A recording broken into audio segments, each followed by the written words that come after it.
Kita ketemu lagi di acara kesayangan kita. Barakallah, hidup semakin berkah. Amin. Pagi ini kita akan membahas tema yang kayaknya banyak terjadi sama orang-orang nih Pak Ustadz. Iya. Ada temanya, haruskah istri pergi kalau suami sering marah? Nah kebetulan pagi ini juga sudah hadir tamu istimewa kita, ada Ina Rosalin. Assalamualaikum. Waalaikumsalam. Pak Ustadz. Udah. Assalamualaikum pemirsa. Iya. Waalaikumsalam. Namanya rumah tangga kan pasti ada berantemnya. Jadi kadang-kadang ada istri yang pergi, ada suami yang pergi, atau kadang-kadang ada yang diem-dieman. Tapi kalau istri pergi saat suami marah itu boleh nggak sebenarnya Ustaz? Baik, bismillah, alhamdulillah, wassalatu wassalamu ala sayyidina rasulillah, amma ba'du.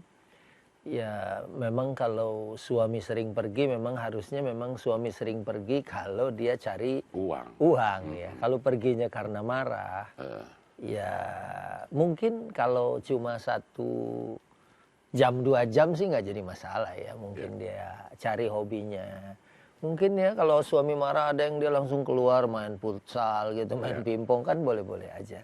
Yang nggak boleh itu kalau kemudian dia melakukan sesuatu yang menyimpang.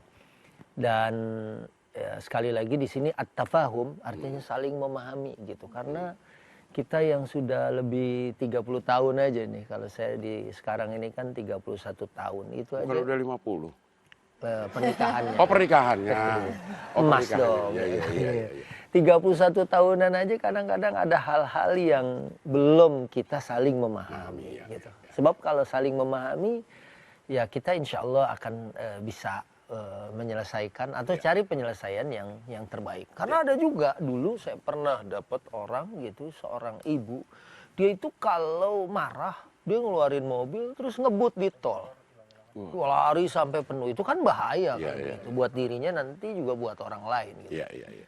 Ya kalau dia perginya mungkin kalau suaminya religius banget gitu ya, kayak udah abdal mungkin marah sama istrinya langsung ke masjid, sholat duha yang banyak gitu kan. Padahal udah sore. Gitu, Iya. kan.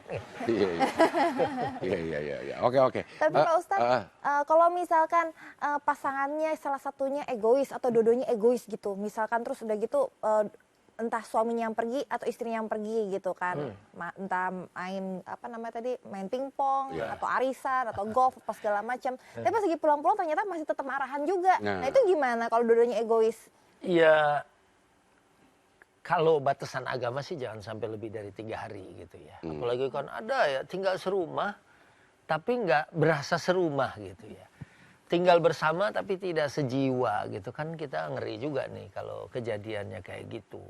Mungkin di depan anak-anaknya dia kelihatan baik gitu ya, tapi dia ternyata tidak bertegur atau berpunggung-punggungan gitu ya. Nah, selama batasan syariah mengatakan nggak boleh lebih dari 3 hari ya, habis itu dia harus cari solusi ya untuk segera mencairkan suasana yang ada di dalam rumah tangga. Karena ini adalah merupakan satu ibadah yang buahnya adalah surga.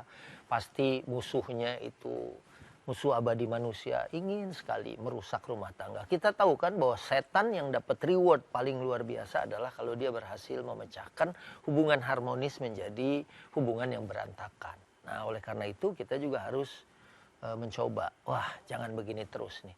Ya. Kalau menurut saya sih suami nih sebagai Rabbul Usroh yang dia duluan merayu istrinya. Kalau akhirnya bosen, istrinya begitu lagi. Atau enggak suaminya misalkan temperamen. Gimana tuh Pak Ustadz?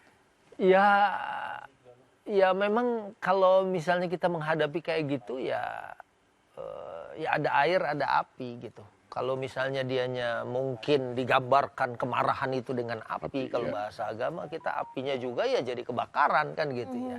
Tapi kalau ada yang bisa memadamkan atau yang bisa menjadi peredam, gantian aja sebetulnya sih ya, mana suami mana istri yang kemudian mengambil peranannya untuk menjadi juru damai yang pertama kali. Oke, ya. Baik, ini ada pertanyaan dari Instagram dari Ayesa. Assalamualaikum Ustadz, suami saya kalau lagi ngumpul sama teman-temannya kelihatan bahagia. Tapi pas di rumah kayaknya kehabisan energi buat ngobrol sama saya. Padahal saya butuh dia buat diskusi soal keluarga dan anak-anak. Gimana solusinya? Ini kayaknya energinya udah kebuang di luar. Iya, habis di luar nih. Iya, padahal anak, ya, itu kan buah dari satu rumah tangga. Iya. Prestasi anak itu sebetulnya prestasi kedua orang tua. Kita nggak boleh kehabisan energi. Bahkan janji atau bahkan Al-Quran itu mengatakan ku anfusakum wa ahlikum naro, jaga diri dan keluarga dari api neraka. Jadi menjaga diri dan keluarga dari api neraka itu adalah mendidik mereka, mentarbiah mereka. Dalam tafsir Ibnu Katsir dikatakan alimuhum wa addibuhum, ajarkan mereka dan didik mereka. Gitu. Jadi kalau misal kita kehabisan energi, berarti kerjaan kita yang utama malah kehilangan energi, ya, dari sesuatu yang tidak utama. Kalau memang dia kehabisan energinya karena mencari maisha, karena mencari rezeki, disinilah berpartner dengan istrinya.